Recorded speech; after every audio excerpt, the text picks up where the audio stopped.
자, 오늘 말씀의 제목을 거듭나게 하시는 하나님이라고 정하고 하나님의 말씀을 함께 나누겠습니다. 하나님은 우리를 거듭나게 하시는 하나님이십니다.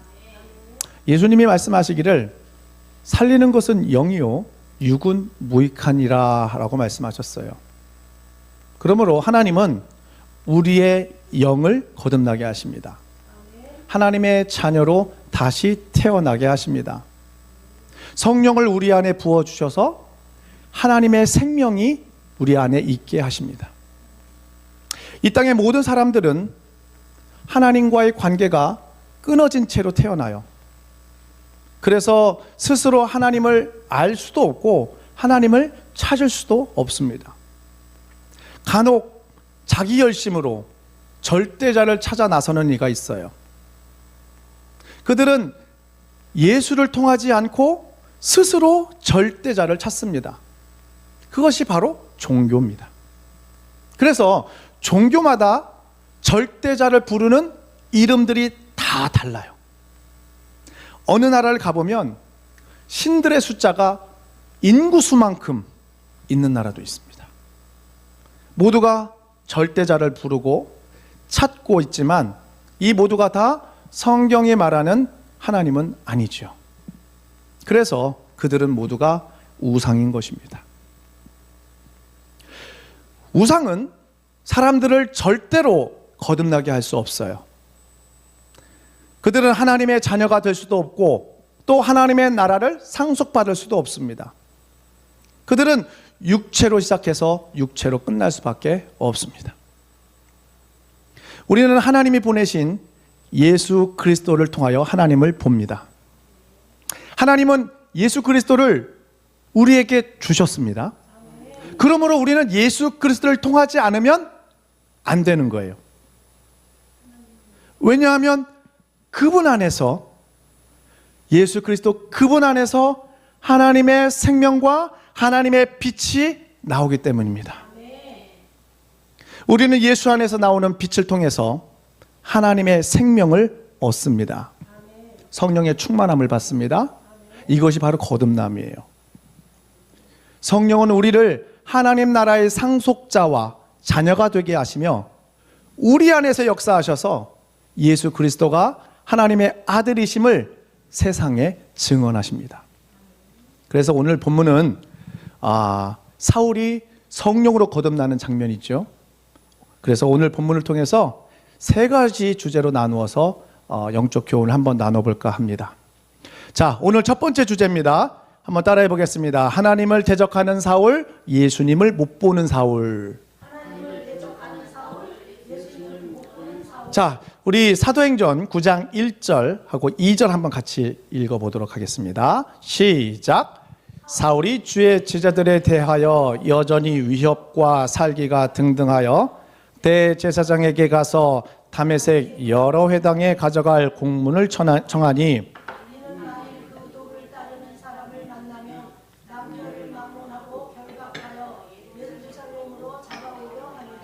아멘.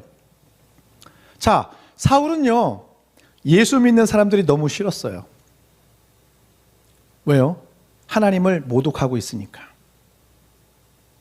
예수라는 청년이 자기가 사람이면서도 자기를 하나님의 아들이라고 주장하고 또 그 예수는 이미 십자가에서 죽었는데 부활해서 하나님 우편에 앉아 있다고 떠들어댑니다. 심지어 그가 다시 온다고 사람들은 믿고 있으니까 이 사람들은 정말 미쳐도 대단히 미친 사람이라고 그렇게 생각을 했어요. 게다가 예루살렘과 유대 땅에서 점점 더 많은 사람들이 예수를 그리스도로 영접하는, 그리고 모세의 율법과 전통을 버리는 그런 일들이 많이 일어나고 있었어요. 그래서 사울은 화가 머리끝까지 올라왔습니다. 예수 믿는 사람들을 닥치는 대로 잡아다가 옥에 가두었어요. 심지어 그들을 죽이는 데까지, 죽임을 당하는 데에 적극적으로 동참합니다. 또 멀리 다메섹까지 이르러서 그들을 싹 다 잡아서 감옥에 가두려고 그렇게까지 생각을 했어요. 사울은 이렇게 예수 믿는 사람들에 대한 위협과 살기가 등등했습니다. 사울은 예수를 믿는 믿음에 대해 매우 폭력적이었고 미워하고 증오했어요. 사울은 이렇게 하는 것이 자기가 섬기는 하나님에 대한 예우라고 생각을 했던 것입니다. 과연 사울이 알고 있는 하나님은 성경이 말하고 있는 하나님이었을까요? 과연 사울은 그가 섬기고 있는 하나님을 제대로 잘 알고 있었을까요? 아닙니다. 사울은 하나님을 섬긴다고 했지만 사실 하나님을 모르는 사람이었어요. 왜 그렇습니까? 사울 안에 하나님의 영, 성령이 없었기 때문에 그래요. 성령이 없으면 예수를 알지 못하고 예수를 알지 못하면 하나님을 알 수가 없어요. 그래서 성령은 진리의 영이십니다. 사울은 하나님을 율법 속에서만 알았어요. 율법을 잘 지키면 복을 주지만 율법을 어기면 형벌을 주시는 무서운 하나님으로만 알았어요. 그 이상의 하나님, 온 세상의 죄를 짊어지고 또 그 아들을 세상에 내어주신 만극하신 사랑의 하나님을 그는 알지를 못했습니다. 여러분, 하나님은 우리의 생각 속에 갇혀 있지 않습니다. 하나님은 우리의 고정관념 속에 갇혀 있을 만큼 작은 분이 아니에요. 하나님은 우리가 표현할 수 있을 만큼 규격화된 분이 아니십니다. 하나님은 하늘과 땅에 다 담을 수 없고 크고 영원하신 거룩하신 하나님이세요. 그렇다면 우리가 어떻게 해야 우리가 하나님을 제대로 알 수 있을까요? 성령 받아야 될 줄로 믿습니다. 성령으로 충만해야 합니다. 성령으로 아니하고는 하나님을 알래야 절대로 알 수가 없어요. 사람의 지식으로, 지혜로 하나님을 아는 것은 절대로 불가능합니다. 그래서 고린도전서 2장 10절에서 11절을 뭐라고 얘기했냐면, 한번 같이 읽겠습니다. 시작. 오직 하나님이 성령으로 이것을 우리에게 보이셨으니 성령은 모든 것 곧 하나님의 깊은 것까지도 통달하시느니라. 사람의 일을 사람의 속에 있는 영 외에 누가 알리요? 이와 같이 하나님의 일도 하나님의 영 외에는 아무도 알지 못하느니라. 아멘. 하나님의 영이 없으면 하나님을 알 수가 없다는 거예요. 이뿐만 아닙니다. 우리 고린도전서 12장 3절 한번 같이 읽어볼까요? 12장 3절 시작. 그러므로 내가 너희에게 알리노니 하나님의 영으로 말하는 자는 누구든지 예수를 저주할 자라 하지 아니하고 또 성령으로 아니하고는 누구든지 예수를 주시라 할 수 없느니라. 아멘. 여러분, 예수님은 누구십니까? 하나님의 말씀이 육신이 되신 분이에요. 하나님의 말씀이 피가 되신 분이에요. 창조주이신 하나님의 말씀이 사람이 되신 분이에요. 그래서 요한복음 1장 1절에서 3절, 우리 14절 좀 길지만 죄송합니다. 같이 한번 읽어보겠습니다. 시작.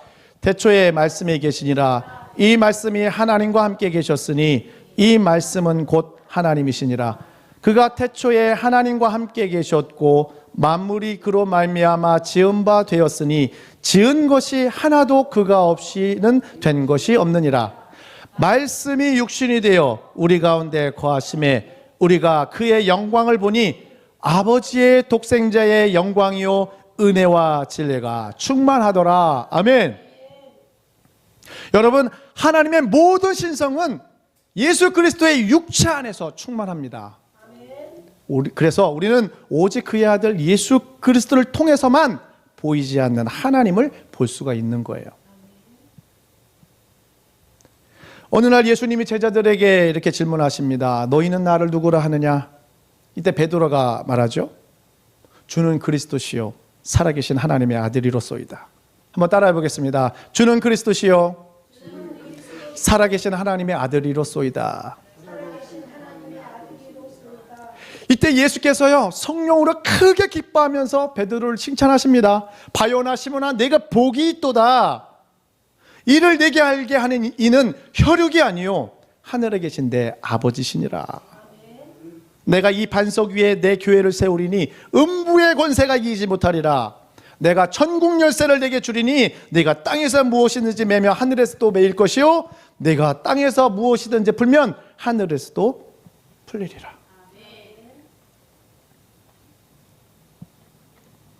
예수님이 베드로의 믿음을 엄청 칭찬하셨어요. 예수님을 그리스도요 살아계신 하나님의 아들로 믿는 이 믿음을 어마어마하게 기뻐하셨습니다. 여러분, 이 믿음이 어디서 났습니까? 스스로 깨달은 겁니까? 열심히 돌을 닦아섭니까? 아니에요. 바로 하나님 아버지, 곧 하나님의 영 성령님이세요. 그래서 성령이 아니고서는 예수를 주라 시인할 수도 없고, 성령이 아니고서는 예수를 알래야 알 수가 없는 겁니다. 우리 믿음의 모든 선배들 모두가 이렇게 성령으로 거룩한 믿음을 가졌었어요. 그래서 그들에게 성령의 역사가 나타난 겁니다. 성령께서 그들의 믿음을 보증하시고 인정해 주신 겁니다.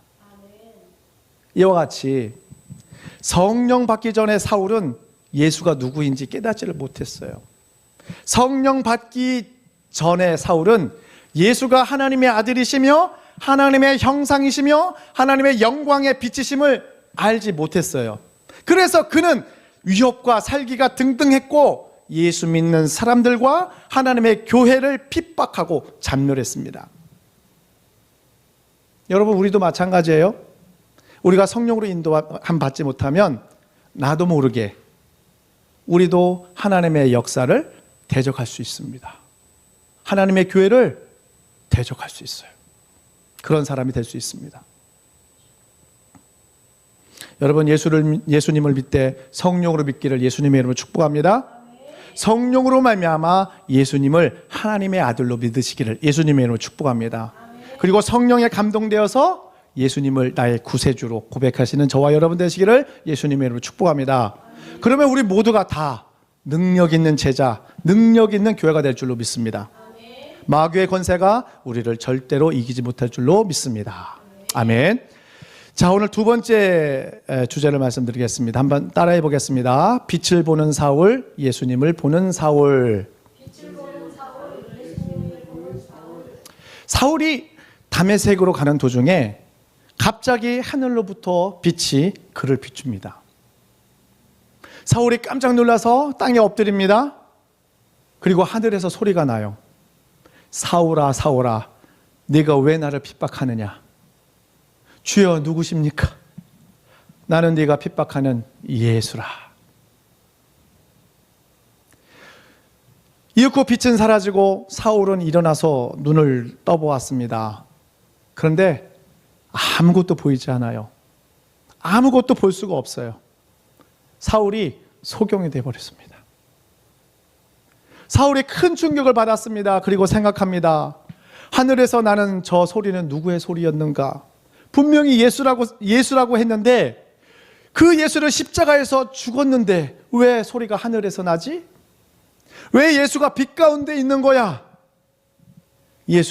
그는 도대체 누구란 말인가? 그는 정말 하나님의 아들이었던 것인가? 나는 왜 눈이 보이지 않는 걸까? 나는 왜 소경이 되었나? 하나님은 왜 나를 이렇게 인도하신 걸까? 하나님의 뜻은 무엇일까? 이렇게 사울은 사흘 밤낮을 식음을 전폐하면서 고민하며 기도했어요. 하나님, 도대체 예수라는 사람은 누굽니까? 그가 누구시길래 하늘에서 빛으로 나를 만나준 것입니까? 여러분, 예수님은 하나님의 빛이심을 믿습니다. 빛 대신 예수께서 사울을 만나주셨어요. 사울이 깨달았습니다. 그동안 자신이 영적인 소경이었음을 그는 깨달았던 거예요. 하나님을 대적하고 하나님의 교회를 핍박했던 죄인이었음을 그가 알게 되었어요. 여러분, 예수님의 오신 목적이 무엇일까요? 예수님이 이 땅에 오신 목적은 소경의 영적 소경들을 눈뜨게 하시려고 오신 거예요. 반대로 예수님이 이 땅에 오신 것은 보지 못하면서 본다고 하는 자를 그냥 놔두는 거예요. 죄가 있게 그냥 놔두는 겁니다. 즉 예수님만이 우리를 구원하시는 그리스도이심을 깨닫게 하기 위해서, 그 눈을 뜨게 하기 위해서 오신 분이에요. 어느 날 예수님이 여리고에 내려가십니다. 이 소식을 듣고 바디메오가 구걸하다가 이렇게 외쳐요. 다윗의 자손 예수여, 나를 불쌍히 여기소서. 내가 무엇을 하여 주기를 원하느냐? 주여, 보기를 원합니다. 가라, 내 믿음이 너를 고쳤느니라. 예수님께서 소경 바디메오의 눈을 다시 보게 하셨어요. 이 바디메오는 눈을 뜨게 됐지만 그는 예수님을 떠나지 않습니다. 그는 예수를 따라갑니다. 왜 그렇습니까? 바디메오는 예수가 누구신지 똑바로 보았기 때문에 그래요. 예수가 하나님의 아들이시며 세상에 오신 하나님의 빛 되심을 그가 보았기 때문에 예수님을 따라갑니다. 즉 바디메오는 육신의 눈만 뜬 것이 아니라 바로 영적인 눈도 뜨게 된 거예요. 여러분, 예수 그리스도는 세상의 빛이십니다. 이 빛 안에 생명이 있습니다. 이 빛을 따르는 사람은 어둠 속에 다니지 아니하고 실족하지 않습니다. 그래서 요한복음 8장 12절에 예수께서 친히 이렇게 말씀하십니다. 예수께서 또 말씀하여 이르시되 나는 세상의 빛이니 나를 따르는 자는 어둠에 다니지 아니하고 생명의 빛을 얻으리라. 여러분, 예수님 따라가시길 바랍니다. 절대로 실족하지 않을 줄로 믿습니다. 여러분, 눈이 밝으면 삶의 모든 것이 다 밝아지죠. 반대로 눈이 어두우면 내 안에 있는 모든 것이 다 어두워집니다. 마찬가지로 내 안에 빛 대신 예수 그리스도로 충만하면 나의 모든 삶은 밝아지고 생명으로 더욱더 충만해질 것입니다. 하지만 내 안에 빛이 약하면 나의 삶은 점점 더 어두워질 거예요. 여러분 모두가 다 생명의 빛 대신 예수 그리스도로 충만하시기를 예수님의 이름으로 축복합니다. 그렇다면 사울은 그동안 하나님을 열심히 섬겨왔는데 왜 예수님을 하나님의 아들로 알아보지 못했을까요? 왜 사울은 살기가 등등해서 제자들을 위협하고 교회를 파괴하고 다녔을까요? 무엇이 그의 눈을 가렸나요? 바로 눈에 있는 비늘 때문입니다. 비늘이 눈을 덮고 있어서 사울은 주님을 볼 수가 없었어요. 하지만 사울의 눈에서 그 비늘이 벗겨지니까 그제서야 예수님을 알아보게 됩니다. 그렇다면 이 사울의 눈에 끼어있던 비늘은 무엇을 상징하고 있을까요? 이것은 율법적 사고방식, 율법적 행동방식을 상징해요. 율법적인 사고방식이란 나 자신이 율법의 심판자가 돼서 나 스스로 옳고 그름과 선과 악을 판단하는 거예요. 그래서 이런 사람은 자기 눈 속에 엄청난 큰 돌멩이가 자기 눈 속에 들어있어도 자기는 몰라요. 모르고 그저 타인 속에 있는 조그만 티만 보이는 그런 사람입니다. 이런 사람이 바로 율법적 사고방식을 가지고 있는 사람이에요. 그래서 예수님이 이렇게 말씀하십니다. 누가복음 6장 42절에 너는 내 눈 속에 있는 들보를 보지 못하면서, 여러분 들보가 뭡니까? 들보가 뭐예요? 우리 한옥 보시면 나무로 된 프레임 있죠. 프레임, 기둥, 그 보 있죠. 보. 그거예요. 긴 막대기, 굵은 막대기가 눈 속에 들어가 있는데도 몰라. 너는 내 눈 속에 있는 이 큰 나무 막대기를 보지 못하면서 어찌하여 형제에게 말하기를 형제여 나로 내 눈 속에 있는 티를 빼게 하라 할 수 있느냐? 외식하는 자여 먼저 내 눈 속에 있는 들보를 빼라. 그 후에 해야 내가 밝히 보고 형제의 눈 속에 있는 티를 빼리라. 여러분, 사울도 이런 사람 중에 한 사람이었어요. 율법의 심판자, 자기 자신이 하나님이 되어서 이웃과 사람을 함부로 판단하고 정죄하던 사람이에요. 그러니까 주의 제자들에 대해서 살기가 등등한 겁니다. 잘못됐다 이거죠. 그러면서도 자기는 하나님을 열심히 섬기는 사람이라고 생각했던 거예요. 이것이 바로 사울이 주의 제자들에게 그토록 살기등등했던 이유입니다. 이것이 눈에 있는 비늘이에요. 이것이 우리에게서 떨어져 나가야 합니다. 우리는 율법적 사고와 행동에서 벗어나야 예수님이 보입니다. 우리는 성령을 받아야 내 눈에서 비늘이 떨어져 나갑니다. 예수님을 하나님의 아들로 알지 못하면, 예수님을 하나님의 영광의 빛으로 알지 못하면 누구나 다 장님이고 영적 소경이에요. 그러나 성령을 받으면 그 비늘은 벗겨지는 줄로 믿습니다. 늘 성령으로 충만하시기를 예수님의 이름으로 축복합니다. 자, 오늘 말씀의 세 번째 주제입니다. 한번 따라해 보겠습니다. 거듭나는 사울, 예수님을 전하는 사울. 자, 사울은 소경이 되어서 이렇게 3일 밤낮을 괴로워합니다. 눈이 보이지 않으니까 아무것도 할 수가 없었어요. 마치 예수님이 3일 밤낮을 무덤 속에 있는 것처럼, 또 요나가 큰 물고기 뱃속에서 3일을 있었던 것처럼 바울도 그렇게 힘든 시간을 보냈습니다. 이때 예수님이 기도하고 있는 아나니아에게 환상 중에 이렇게 말씀하세요. 너는 가서 사울의 눈을 뜨게 해줘라. 그는 이방인들을 위해서 내가 택한 그릇이다. 그가 내 이름을 위하여 앞으로 많은 고난을 당할 것이다. 이 말씀을 듣고요, 아나니아가 순종합니다. 아나니아가 사울을 만나서 이렇게 얘기합니다. 당신이 길에서 만난 예수께서 나를 보내셔서 당신의 눈을 다시 보게 하십니다. 그러면서 아나니아가 사울의 머리 위에 안수하지요. 그러자 그의 눈에서 비늘이 벗겨집니다. 성령이 사울에게 충만하게 임하셨어요. 사울은 회개합니다. 그리고 주 예수의 이름으로 세례를 받습니다. 그리고 사울은 즉시로 나가 예수님이 하나님의 아들이심을 선포합니다. 극적인 변화죠. 주님은 사울을 위해 아나니아를 통로로 사용하셨어요. 여러분, 왜 주님은 사울에게 이렇게 직접 가르쳐 주지 않으시고 왜 굳이 아나니아를 사용하셨을까요? 왜 아나니아의 입술과 손을 사용하셔서 사울을 다시 보게 하셨을까요? 여러분, 하나님은 반드시 사람을 통해서 일하십니다.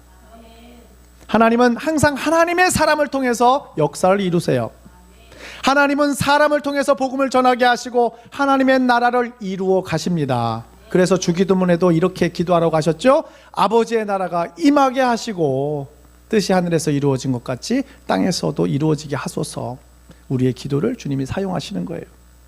이것이 바로 하나님이 일하시는 방법이자 영적 질서입니다. 하나님은 우리를 복음의 일꾼으로 택하시고 일하게 하시는 하나님이십니다. 마치 자기 포도원에 들어와 일하는 일꾼처럼 우리를 부르시고 주님의 나라를 위해 헌신하게 하시고 또 그 일꾼들에게 영원한 상급을 주시는 하나님이세요. 아나니아가 이런 사람이었습니다. 아나니아는 이런 하나님의 부르심에 순종한 사람이었어요. 얼마나 무서웠겠습니까? 잘못 잡히면 감옥에 갈 수 있어요. 무서웠고 두려웠지만 사울에게 가서 복음을 전하고 그 머리 위에 안수합니다. 그러자 영적 소경 사울에게 하나님의 성령이 임하고요, 또 성령이 임하시니 죽었던 그의 영이 다시 태어나게 되었습니다. 소경이었던 사울의 눈이 다시 보게 되었습니다. 예전에 볼 수 없었던 영적인 눈이 열려서 예수 그리스도가 하나님의 아들이심을 확실하게 볼 수가 있었어요. 이전과 다른 전혀 다른 존재로 사울은 태어났던 것입니다. 여러분, 성령이 임하시면 눈의 비늘이 벗겨집니다. 눈의 비늘이 벗겨지면 막혔던 영의 세계가 열립니다. 영의 세계는 하늘의 세계예요. 하늘의 세계는 하나님의 세계입니다. 이렇게 성령이 임하시면 하나님의 세계가 여러분에게 열릴 줄로 믿습니다. 그래서 사도행전 2장 16절에서 17절은 뭐라고 얘기하느냐? 이렇게 얘기합니다. 이는 곧 선지자 요엘을 통하여 말씀하신 것이니 일렀으되 하나님이 말씀하시기를 말세에 내가 내 영을 모든 육체에게 부어주리니 너희의 자녀들은 예언할 것이요 너희의 젊은이들은 환상을 보고 너희의 늙은이들은 꿈을 꾸리라. 이렇게 하나님의 세계가 열린 사울은 기쁨으로 음식을 먹고 기운을 차리죠. 그리고 즉시로 회당에 나가 예수가 하나님의 아들이셨음을 전파합니다. 여러분, 성령 받은 바울이 왜 즉시로 예수님을 증언하고 있습니까? 성령은 예수를 증언하는 영이시기 때문에 그렇습니다. 예수는 진리예요. 그러므로 성령은 예수를 증언하는 영이자 진리를 증언하시는 영이십니다. 요한복음 15장 26절에 내가 아버지께로부터 너희에게 보낼 보혜사 곧 아버지께로부터 나오시는 진리의 성령이 오실 때에 그가 나를 증언하실 것이요. 여러분, 성령이 안 계시면 증언할 수가 없어요. 전도가 안 돼요. 그래서 성령님은 예수를 증언하시는 영이에요. 예수가 누구인지, 예수의 죽음과 부활이 어떤 뜻인지, 나에게 어떤 의미인지 사람들에게 끊임없이 증언하시고 나를 가르쳐 주시는 영이에요.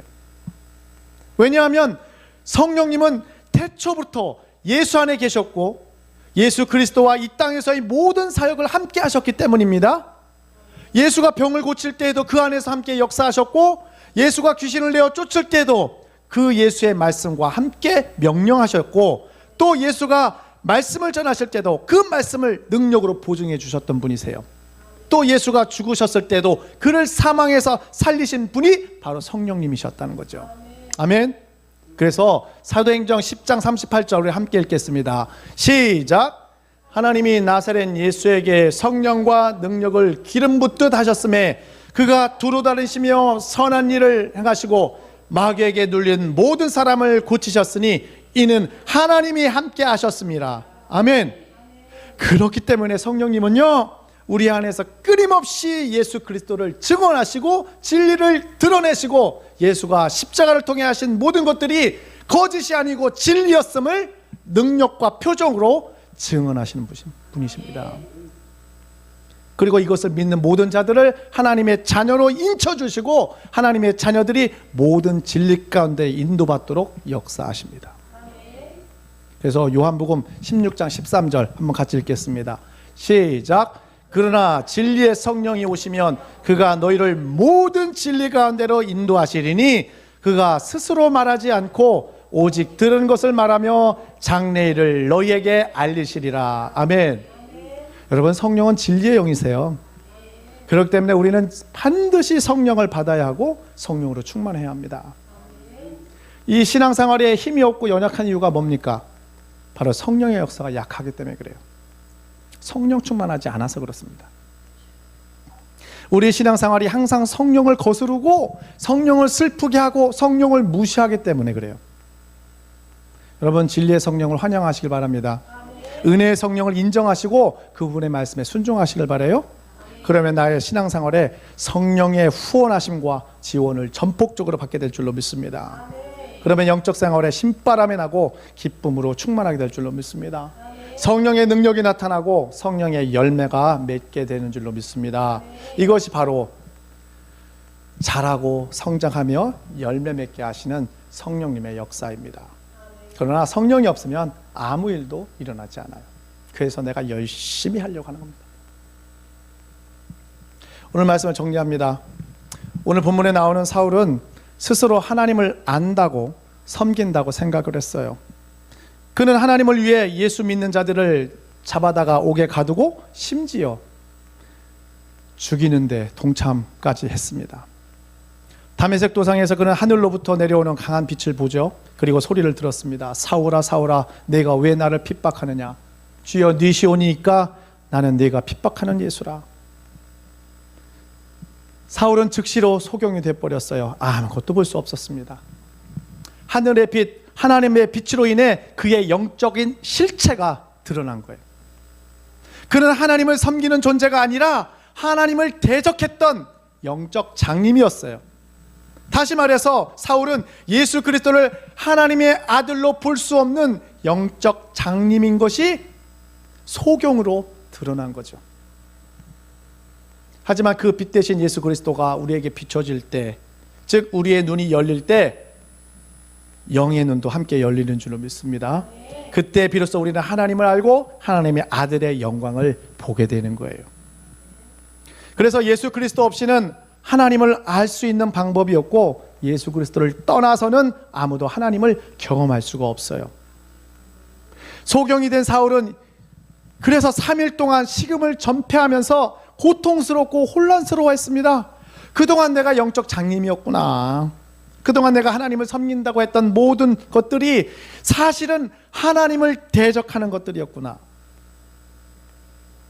이때 예수님은 당신의 제자 아나니아를 사울에게 보내죠. 그를 통해서 사울은 성령을 받게 되고 눈을 덮고 있었던 비늘이 벗겨집니다. 눈을 다시 뜹니다. 영의 눈이 밝아졌어요. 그의 영이 생명을 얻고 거듭 태어났습니다. 예수 그분이 내 눈을 뜨게 하셨구나. 예수님이 그리스도이시구나. 예수 그리스도가 하나님의 빛이셨구나. 예수 그리스도가 하나님이셨구나. 즉시로 사울은 밖으로 나가 예수님을 증언합니다. 예수가 하나님의 아들이심을 목숨 걸고 전파합니다. 이것이 바로 거듭남의 증거예요. 성령으로 사는 삶입니다. 존재가 바뀌고 소속이 바뀌는 것, 영적인 엄청난 사건이 일어나는 것이죠. 여러분 모두 성령으로 충만하시기를 예수님의 이름으로 축복합니다. 여러분 날마다 성령을 구하시고 성령의 인도를 구하시기를 예수 그리스도의 이름으로 축복합니다. 기도하겠습니다.